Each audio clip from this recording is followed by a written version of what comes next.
आज की कहानी उन लोगों को सुननी चाहिए जो कि रिसोर्सेज की कमी की वजह से अपनी किस्मत को कोसते रहते हैं और अपनी जिंदगी में आगे बढ़ने की ट्राई तक नहीं करते। ध्यान से सुनिएगा। तो हुआ कुछ यूं कि एक लड़का काम की तलाश में गांव से बड़े से शहर में पहुंच जाता है। अब उसके पास पैसों की कमी होती है, इसके लिए उसे जल्द से जल्द नौकरी ढूंढनी थी। अब वो आसपास पता करता है तो उसे मालूम पड़ता है कि एक बड़ी सी कंपनी है, वहां पे ऑफिस बॉय की जरूरत है। अब जैसे ही वो वहां पर पहुंचता है, वहां का एचआर उसका टेस्ट लेने के लिए थोड़ी बहुत ऑफिस की क्लीनिंग करवा के देखता है। अब उसमें वो परफेक्ट होता है तो वो एचआर उसे कहता है कि नौकरी तो तुम्हें मिल जाएगी, तुम एक काम करो, तुम अपना मेल आईडी दो, मैं तुम्हें जॉब लेटर भेजता हूं मेल पे। तो वो लड़का प्यार से बोलता है कि सर मेरे पास मेल आईडी नहीं है। तो वो एचआर क्या कहता है पता है? वो एचआर ये कहता है कि इस डिजिटल वर्ल्ड में जिसके पास मेल आईडी नहीं है वो एग्जिस्ट ही नहीं करता, और जो एग्जिस्ट ही नहीं करता उसे मैं नौकरी कैसे दूं? तुम यहां से जा सकते हो, मैं तुम्हें नौकरी नहीं दे सकता। वो लड़का निराश हो जाता है, लेकिन सरवाइव तो करना था। गांव से आखिरकार घर छोड़ के आया है, उसके जेब में ना 100 रुपए थे। अब वो क्या करता है, सामने उसे एक सुपरमार्केट दिखाई देता है, वो वहां पे जाता है और सुपरमार्केट से 100 रुपए में टमाटर खरीदता है और घर घर जाकर उन टमाटरों को बेचता है, और 100 रुपए से उसके पास 200 रुपए इकट्ठे हो जाते हैं। अब वो बैठ के सोचता है कि यहां पर शहर में जो लोग हैं ना, वो इतने व्यस्त हैं कि वो सुपरमार्केट जाके शायद टमाटर भी नहीं खरीद सकते या रोजमर्रा की चीजें नहीं खरीद सकते।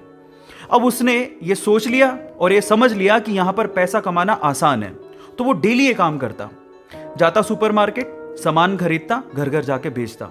धीरे धीरे करके उसने 1-2 लड़के भी रख लिए। ऐसे करके बिजनेस बढ़ते चले गया और फिर उसने अपना एक ट्रक भी खरीद लिया। फिर वो आसपास के गांव से सब्जियां लेके आता और वहां पर बेचता। ऐसे करके वो बंदा 1-2 साल के अंदर ही मिलियनर बन गया। अब एक बार क्या हुआ कि कोई पॉलिसी बेचने वाला जो फैमिली पॉलिसी बेचता था वो उसके घर आया और सारा पॉलिसी का फॉर्म भरवा के उससे कहता है कि सर आप अपना मेल आईडी दीजिए, मैं आपकी पॉलिसी को कंफर्म कराता हूं कंपनी से।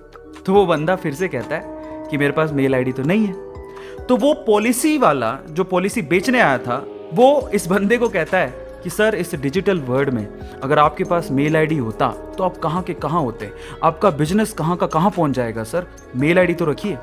तो फिर वो प्यार से जवाब देता है कि अगर मेरे पास मेल आईडी होता ना तो आज मैं किसी बड़ी सी कंपनी में ऑफिस बॉय की नौकरी कर रहा होता। इसीलिए आपके पास अगर रिसोर्सेज नहीं है तो उसका रोना बंद करिए और आपके पास जो है उसकी कीमत को समझिए और वहीं से ही पैसे कमाने की और आगे बढ़ने की कोशिश करिए, रास्ता अपने आप मिलेगा। गाइस, ये कहानी आपको कैसी लगी चैट सेक्शन में जरूर लिखिएगा, और ऐसी अमेजिंग वीडियोस के लिए और ऐसी अमेजिंग कहानियों के लिए हमारे चैनल को सब्सक्राइब कर लीजिएगा।